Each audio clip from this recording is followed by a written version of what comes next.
Praise the lord. హల్లెలూయా. దేవుని నామానికి మహిమ కలుగును గాక.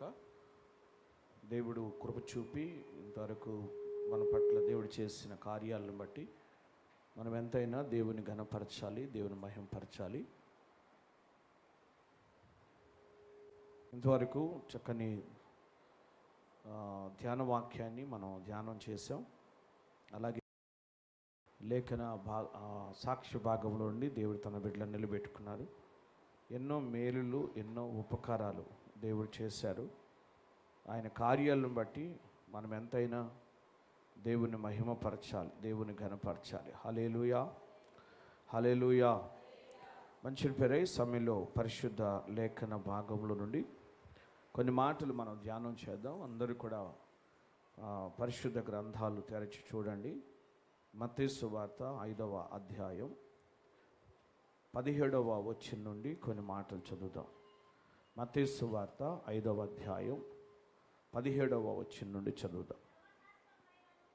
ధర్మశాస్త్రమునైనను ప్రవక్తల వచనములైనను కొట్టివేయ వచ్చితునని తలంచవద్దు. నెరవేర్చుటకే గాని కొట్టివేయుటకు నేను రాలేదు. దేవునికి స్తోత్రం. హల్లెలూయా. ప్రభునందు ప్రేర మనం మత్తయి సువార్త 5వ అధ్యాయంలో ప్రభు అయినటువంటి యేసుక్రీస్తు ఆయన చేసినటువంటి మొదటి ప్రసంగంలో ఉన్నటువంటి అనుభవాలు, ఆయన మాటలు మనం ధ్యానం చేస్తూ ఉన్నాం. 17వ వచనం నుండి 20వ వచనం వరకు యేసుక్రీస్తు ప్రభుల వారు ఎందుకు వచ్చారో, ఆయన పని ఏంటో ఈ వాక్య భాగంలో మనము చూడగలుగుతాం. యేసుక్రీస్తు ప్రభు అంటున్నాడు, నేను ధర్మశాస్త్రమునైనను ప్రవక్తల వచనములనైనను కొట్టివేయ వచ్చితినని మీరు తలంచొద్దు.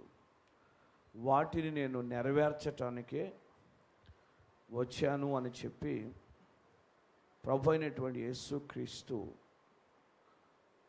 ఆయన వాక్యమును గురించి, ధర్మశాస్త్రాన్ని గురించి, ప్రవక్తల ప్రవచనాల గురించి ఆయన ఎలాంటి ఉద్దేశాన్ని కలిగి ఉన్నాడో ఆ ఉద్దేశాన్ని తెలియచేస్తున్నాడు. జన సమూహానికి ప్రభు అయినటువంటి యేసుక్రీస్తు తెలియచేస్తున్నటువంటి మాటలు ఇవి. నేను వాక్యాన్ని లేక ధర్మశాస్త్రాన్ని నెరవేర్చటానికే వచ్చాను, నేను కొట్టివేయటానికి రాలేదు అని చెప్పాడు. 18వ వచనం అంటాడు, ఆకాశము భూమియు గతించిపోయినను గతించిపోయేనే కానీ ధర్మశాస్త్రం అంతయు నెరవేరి వరకు దాని నుండి ఒక పొల్లైనను ఒక సున్నైనను తప్పిపోదని నిశ్చయముగా మీతో చెప్పుచున్నాను. దేవునికి స్తోత్రం. హల్లెలూయా. వాక్యము ఎంత స్థిరమైనదో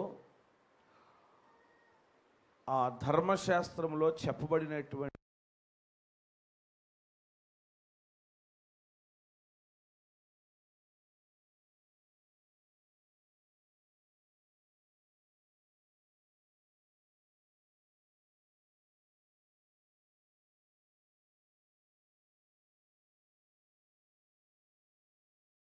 ఆ వాక్యాలు అవి ఏమాత్రము కూడా గతించిపోవు.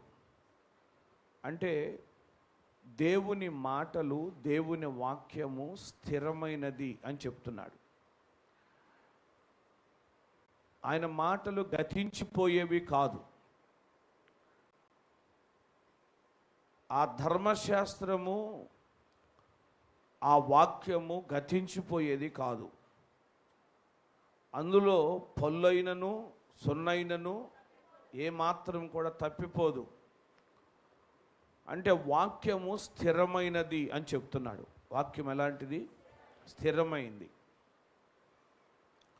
వాక్యం స్థిరమైంది. అది ఏమాత్రము తొలగిపోయేది కాదు, రద్దయిపోయేది కాదు. అది నిరంతరము నిలుస్తుంది. ఆ వాక్యము స్థిరమైంది. ఆ వాక్యములో నుండి, ఆ ధర్మశాస్త్రములో నుండి సున్నైనా పొల్లైనా ఏమాత్రము కూడా తప్పిపోదు అని చెప్పి యేసుక్రీస్తు ప్రభుల వారు అక్కడ తెలియచేస్తూ ఉన్నారు.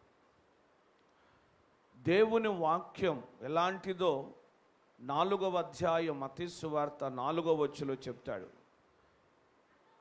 అందుకు ఆయన, మనుష్యుడు రొట్టె వలన మాత్రము కాదు కానీ దేవుని నోట నుండి వచ్చు ప్రతి మాట వలన జీవిస్తాడు. ఈ వాక్యము ఆయన నోట నుండి వచ్చినటువంటి మాట ఇది. ఈ వాక్యము వలన మనుషులు జీవిస్తారు. ఈ వాక్యం వలన మనుషులు బలపరచబడతారు అని చూస్తున్నాం. యోహాను సువార్త 10వ అధ్యాయం 35వ వచనం చదవండి ఒకసారి.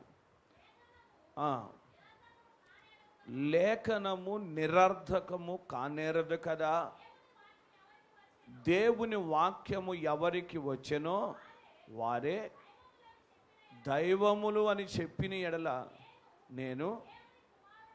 నేను దేవుని కుమారుడునని చెప్పినందుకు తండ్రి ప్రతిష్ఠిత చేసి ఈ లోకములోనికి పంపిన వానితో నీవు దేవదూషణ చేయుచున్నావని చెప్పుదురా. నేను నా తండ్రి క్రియలు చేయని ఎడల నన్ను నమ్మొద్దు. Praise the lord. Hallelujah, hallelujah. ఇక్కడ దేవుని వాక్యము ఎలాంటిది అంటున్నాడు?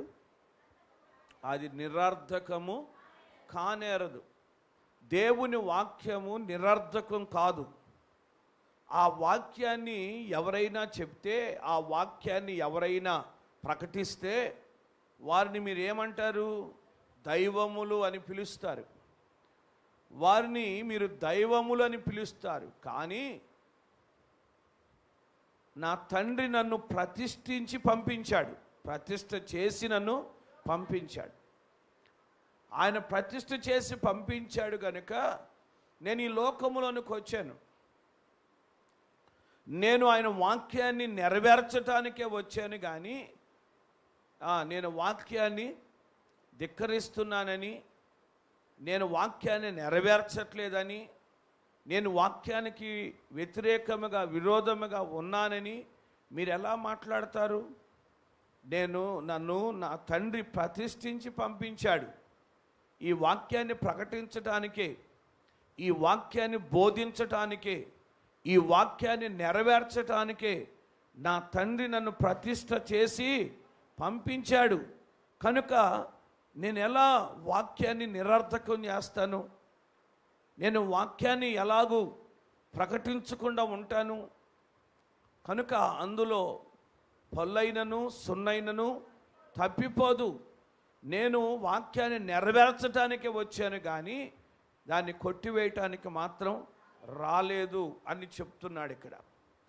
కనుక వాక్యాన్ని ప్రకటించటానికి, ఆ వాక్యాన్ని నెరవేర్చటానికి, ఆ వాక్యము నిరర్ధకము కాదని, ఆ వాక్యము కొట్టివేయబడదని, ఆ వాక్యము స్థిరమైంది అని, ఆ వాక్యాన్ని గురించి ప్రకటించటానికి యేసుక్రీస్తు ప్రభుల వారు వచ్చినట్లుగా మనం లేఖనంలో చూస్తూ ఉన్నాం. దేవునికి స్తోత్రం. హల్లెలూయా, హల్లెలూయా. కానీ వింటున్నవారు, ఆ జన సమూహములో ఉన్నవారు అందరూ కూడా ఆ మాటలు వింటూ ఉంటే వారికి ఆశ్చర్యం కలుగుతుంది. ఎందుకంటే ఆయన చేసే బోధ ఏదో కొత్తగా అనిపించింది. పూర్వము బోధించినటువంటి బోధ కాదు, పూర్వము వ్రాయబడినటువంటి బోధ కాదు. ఈయనేదో క్రొత్త బోధ చేస్తున్నాడు అన్నట్లుగా యేసుక్రీస్తు ప్రభువుని ఒకవేళ అక్కడ ప్రశ్నించారో, లేకపోతే ఏంటిని ఇలా బోధిస్తున్నాడని ఆశ్చర్యంగా చూస్తున్నారో అక్కడ ఏమి సంభవించిందో తెలియదు, కానీ యేసుక్రీస్తు ప్రభు మాత్రం ఆయన చెప్తున్నాడు, నేను వాక్యాన్ని లేక ధర్మశాస్త్రాన్ని కొట్టివేయటానికి రాలేదు, నేను నెరవేర్చటానికి వచ్చాను.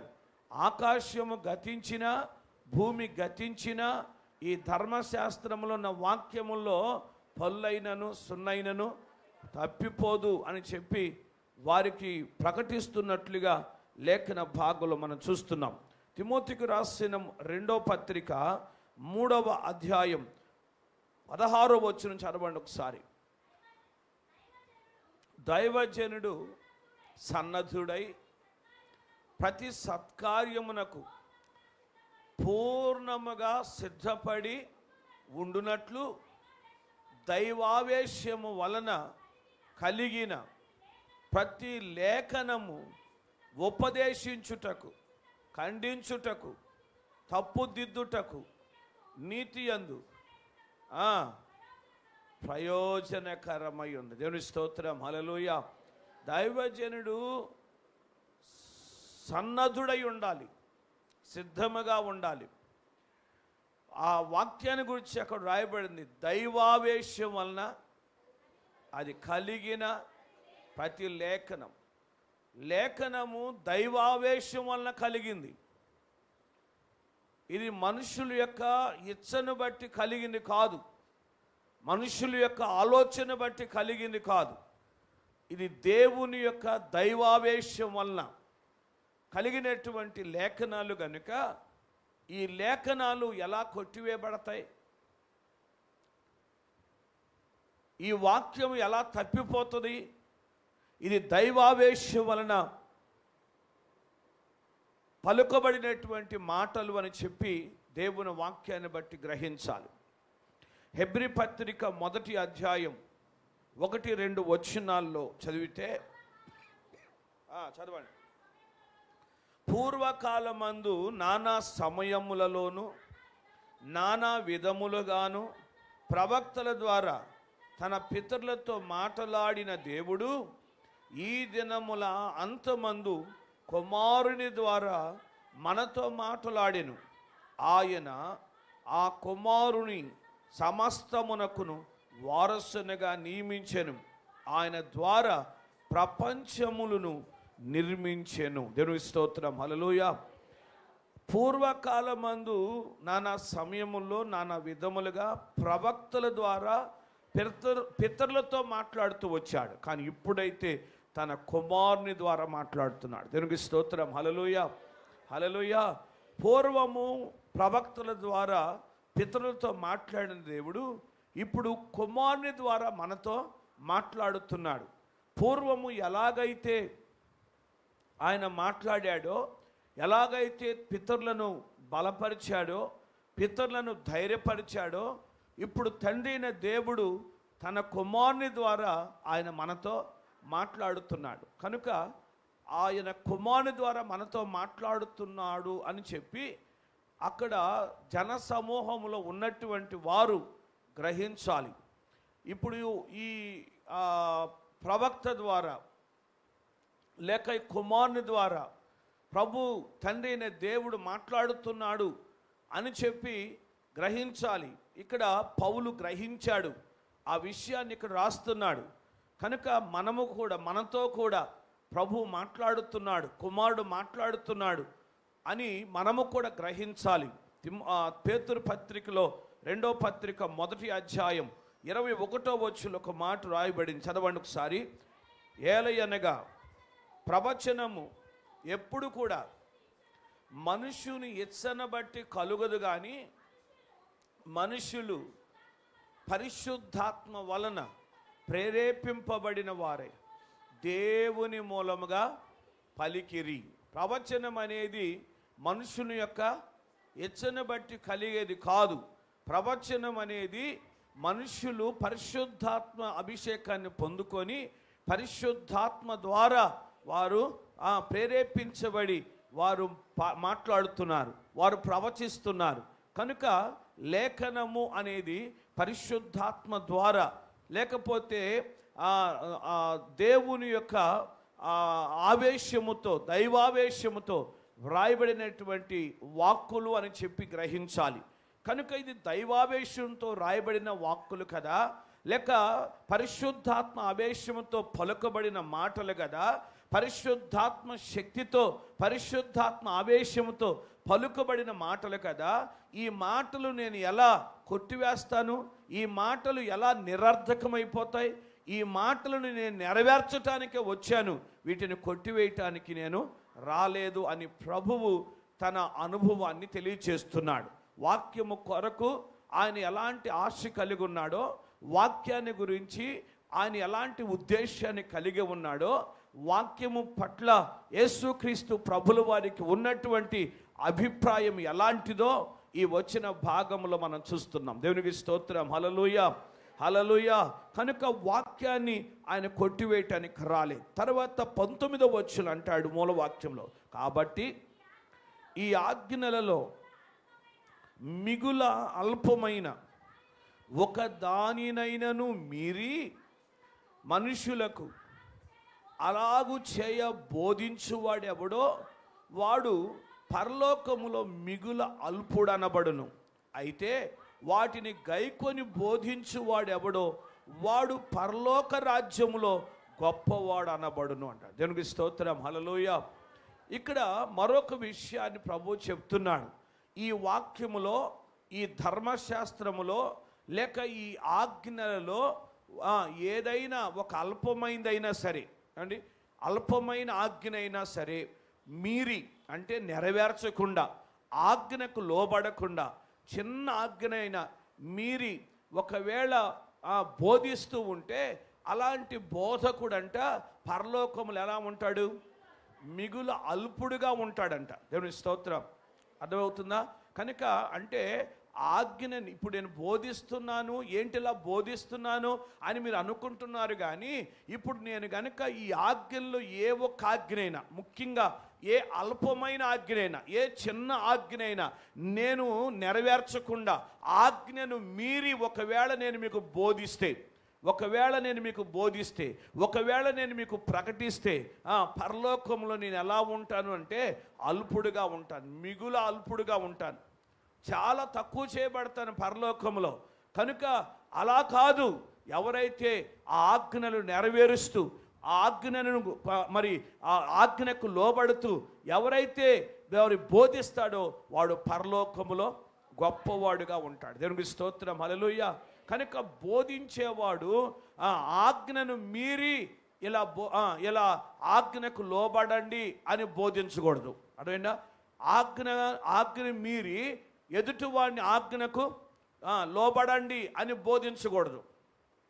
కనుక అలా బోధించేవాడు పరలోకులు అల్పుడుగా ఉంటాడు.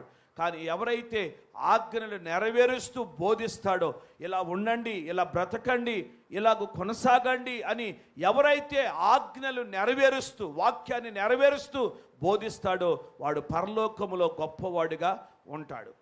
కనుక బోధించేవాడు పరలోకంలో ఎలా ఉంటాడో, ఎలాంటి బోధకుడు పరలోకంలో ఎలా ఉంటాడో చెప్తున్నాడు. ఆజ్ఞలు నెరవేర్చకుండా బోధించే బోధకుడు పరలోకంలో అల్పుడుగానే ఉంటాడు. కానీ ఆజ్ఞలు నెరవేరుస్తూ, వాక్యాన్ని నెరవేరుస్తూ బోధించే బోధకుడు పరలోకంలో గొప్పవాడుగా ఉంటాడు అని చెప్పి ఆ వచనములో ఆయన తెలియచేస్తున్నాడు. దేవునికి స్తోత్రం. హల్లెలూయా.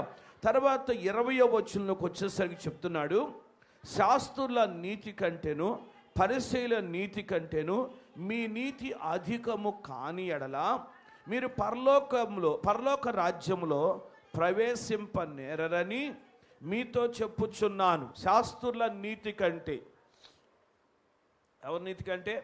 శాస్త్రుల నీతి కంటే, పరిసయ్యుల నీతి కంటే కూడా మీ నీతి అధికముగా ఉండాలి. మీరు పరిసయ్యుల నీతిని చూస్తున్నారేమో, శాస్త్రుల నీతిని చూస్తున్నారేమో, వారే నీతివంతులు అని మీరు అనుకుంటున్నారేమో. ఆ శాస్త్రుల నీతి కాదు, పరిసయ్యుల నీతి కాదు. అర్థమైనా? మీ నీతి ఎలా ఉండాలి? అధికముగా ఉండాలి. లోక సంబంధమైన నీతితో వారు ప్రవర్తిస్తున్నారు. శాస్త్రులు పరిసయ్యుల యొక్క నీతి లోక సంబంధమైనటువంటి నీతి. అక్షరార్థమైనటువంటి నీతి, అది ఆత్మ సంబంధమైన నీతి కాదది. కనుక అక్షరార్థమైన శారీరకమైనటువంటి నీతి కాదు. మీ నీతి అధికముగా ఉండాలి, ఆత్మానుసారముగా ఉండాలి. మీ నీతి ఆత్మానుసారముగా ఉంటే, మీ శాస్త్రుల నీతి కంటే, పరిసయ్యుల నీతి కంటే మీ నీతి అధికముగా ఉంటే మీరు పరలోకములో ఉంటారు. ఒకవేళ మీ నీతి అలా లేకపోతే పరలోకములో మీరు ప్రవేశించరు అని చెప్పి ఇక్కడ ప్రభు తెలియచేస్తున్నట్లుగా మనం చూస్తున్నాం. దేవునికి స్తోత్రం. హల్లెలూయా, హల్లెలూయా. కనుక పరిసయ్యుల నీతి, ఆ శాస్త్రుల నీతి ఎలాంటిది అని అంటే, వారు నీతిమంతులుగా పిలువబడతారు కానీ వారికి మారు మనసు ఉండదు. వారికి ఏముండదు? మారు మనసు ఉండదు. అందుకే యోహాను బాప్తిస్మమిస్తూ ఆయన చెప్తున్నాడు, మత్తయి సువార్త 3వ అధ్యాయం 7వ వచనం అంటాడు, సర్ప సంతానమా, రాబో ఉగ్రతను తప్పించుకొనుటకు మీకు బుద్ధి చెప్పిన వాడు ఎవడు? స్తోత్రం. మారు మనసు తగిన ఫలము ఫలించండి అని అంటాడు. కనుక మారు మనసు లేని నీతి అది. అర్థమైనా? మారు మనసు లేని నీతి అది. అందుకే యేసుక్రీస్తు ప్రభులు వారు చెప్తారు, మారు మనసు అక్కరలేని 99 మంది నీతిమంతుల కంటే. ఈ 99 నీతిమంతులు ఎవరు అని అంటే ఆ శాస్త్రులు, పరిసయ్యులే. అర్థమైందా? అలాంటి వారు అని అర్థం. 99 మంది నీతిమంతులు ఉన్నారు. 99 మంది నీతిమంతులు ఉన్నారంట. కానీ వాళ్ళకి ఏమి లేదు? మారు మనసు లేదు. మారు మనసు లేని నీతి కాదు. అదేనా?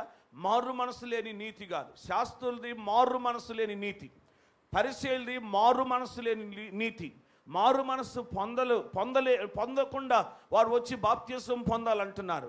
మనసు మారలేదు, బ్రతుకు మారలేదు, వారి జీవితాలు మార్చుకోలేదు. మారు మనసు లేని నీతి శాస్త్రులది, పరిసయ్యులది. కనుక అందుకే ప్రభు ఏమంటాడంటే, మారు మనసు అక్కరు లేని 99 మంది నీతిమంతుల కంటే కూడా మారు మనసు పొందిన ఒక పాపి విషయమై పరలోకములో గొప్ప సంతోషం. హల్లెలూయా. మారు మనసు పొందే ఒక పాపి విషయంలో పరలోకంలో సంతోషం. కనుక మారు మనసు కావాలి. మేము నీతిమంతులము అని చెప్పుకోవటం కాదు, కానీ మన నీతి శాస్త్రుల నీతి వంటిదిగా ఉండకూడదు, పరిసయ్యుల నీతి వంటిదిగా ఉండకూడదు. మన నీతి వారి నీతి కంటే కూడా ఎలా ఉండాలి? అధికమైన నీతిగా ఉండాలి. అధికమైన నీతి ఏమిటి అని అంటే, మారు మనసు పొందాలి, మనసు మారాలి, జీవితాలు మారాలి. దేవునికి స్తోత్రం. హల్లెలూయా. ఏమంటే జీవితాలు మారాలి, మన బ్రతుకులు మారాలి, మారు మనసు కావాలి. మారు మనసు కలిగితే అప్పుడు మనము ఆజ్ఞలు నెరవేర్చగలుగుతాం. దేవునికి స్తోత్రం. హల్లెలూయా. ఆజ్ఞలు నెరవేర్చగలుగుతాం. యేసుక్రీస్తు ప్రభుల వారు అదే చెప్తున్నాడు. ఆజ్ఞను నెరవేర్చకుండా, ఏ చిన్న ఆజ్ఞనైనా సరే నెరవేర్చకుండా, ఏ చిన్న ఆజ్ఞలోనైనా తప్పిపోయి ఒకవేళ ఈ ఆజ్ఞలా పాటించాలని బోధిస్తే వాడు పరలోకులు ఎలా ఉంటాడంట? అల్పుడుగా ఉంటాడు. కనుక పరలోకంలో గొప్పవాడుగా ఉండాలి అని అంటే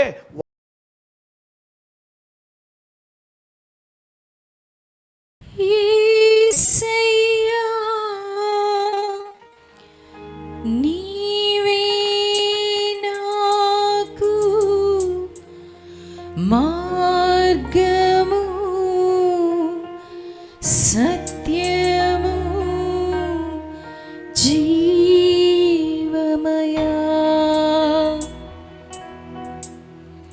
నిన్ను విడచి ఉండలేనయ్యా, నీ ప్రేమను మరువలేనయ్యా. నిన్ను విడచి ఉండలేనయ్యా, నీ ప్రేమ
చే శత్రువులను చెదరగొట్టి చీకటిని వెలుగు చేసి ప్రతి క్షణము కాపాడెను.